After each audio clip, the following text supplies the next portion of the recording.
ఈ రోజు వికారాబాద్ జిల్లా పరిగి ఆర్టీసీ బస్ డిపోలో ఉన్నాము. ఈ రోజు మనకు తెలిసిన విషయం ఏంటంటే అరుణాచలం యాత్ర ప్రదేశాలకు వెళ్ళడానికి బస్ డిపోలో కొన్ని ప్యాకేజెస్ ఉన్నాయని మనకు ఇన్ఫర్మేషన్ వచ్చింది. ఈ రోజు లోపలికి వెళ్ళి డిప్యూటీ ఆర్ఎం మేడం తో కూడా మాట్లాడి తెలుసుకుందాం. కమా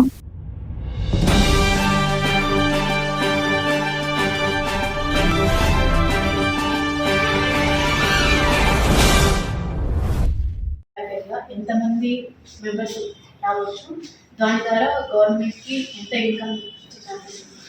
ఇప్పుడు మనకు అరుణాచలం బస్సు వెళ్ళింది అనుకోండి, మనము సూపర్ లగ్జరీ బస్సు పెడతాము. 36 సీట్లు ఉంటాయి. ఒక సీటు డ్రైవర్కి, సెకండ్ డ్రైవర్ పైన 35 సీట్లు ఉంటాయి. మనకు 3600 టికెట్ ఫేర్ ఉంది కాబట్టి దాదాపు 1,25,000 వరకు మనకు రెవెన్యూ వస్తుందని ఎక్స్పెక్ట్ చేస్తున్నాము.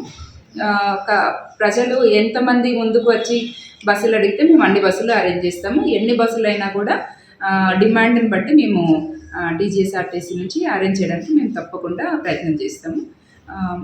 ఈ అవకాశం ఎప్పటికీ రాదు, ఎందుకంటే టూర్ ప్యాకేజెస్ మనం వెళ్ళాలనుకున్నా కూడా బస్సు ఫెసిలిటీ లేక వెళ్ళరు. కాబట్టి ఇప్పుడు అరుణాచలంకి ఇంతకుముందు ఏం లేవు మనకి ఫెసిలిటీ. ఇప్పుడు మరి టీజీఎస్ఆర్టీసీ వాళ్ళు ఇచ్చిన అవకాశాన్ని ఉపయోగించుకొని ఎంతమంది ప్యాసింజర్స్ పెడితే మేము అన్ని బస్సులు అరేంజ్ చేయడానికి సిద్ధంగా ఉన్నాం. ఇప్పుడు శైవ క్షేత్రాలు, శ్రీశైలము, లేకపోతే ఇటువైపు యాగంటి అంటే రకరకాలుగా టూర్ ప్యాకేజీలు దాదాపు 75 టూర్ ప్యాకేజీలు ఇప్పటి వరకు పంపించడం జరిగింది. మనం దాని ద్వారా మనకు ఒక 47 లక్షల రూపాయలు కార్పొరేషన్కి అంటే రంగారెడ్డి రీజియన్కి రావడం జరిగింది. కార్పొరేషన్ లెవెల్లో కూడా మనము నంబర్ ఆఫ్ బస్సెస్ టూర్ ప్యాకేజ్లు అన్ని డిపోల నుంచి కూడా ఆపరేట్ అవుతున్నాయి.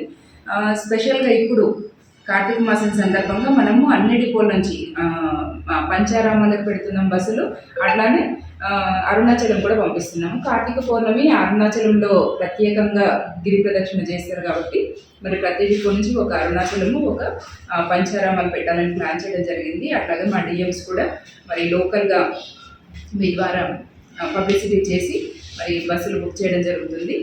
డెఫినెట్గా ఈ అవకాశాన్ని అందరూ ప్రయాణికులు మరి పరిగి పట్టణ ప్రజలు కూడా ఉపయోగించుకొని పంచారామ క్షేత్రాలు మరి అట్లనే అరుణాచలం వెళ్ళవలసిందిగా మీ ద్వారా మేము విజ్ఞప్తి చేస్తున్నాం. వికారాబాద్, పరిగి అండ్ తాండూరు 8 డిపోల నుంచి కూడా 8 అరుణాచలం బస్సులకి, 8 పంచారామాలకి బస్సెస్ ఓపెన్ చేయడం జరిగింది. ఆల్రెడీ మా టీమ్స్ అందరూ కూడా ఆ బస్సులు మీద ప్రచారం చేసి ఫిల్అప్ చేయడానికి ట్రై చేస్తూ ఉన్నారు. డెఫినెట్గా ఈసారి మేము మాకు ఇచ్చిన టార్గెట్స్ని అచీవ్ చేసి కార్పొరేషన్కి ఆదాయాన్ని పెంచడానికి కృషి చేస్తామని చెప్తున్నారు. ఈ అవకాశాన్ని ప్రజలందరూ వినియోగించుకోవాలని కోరుకుంటున్నాను. Thank you.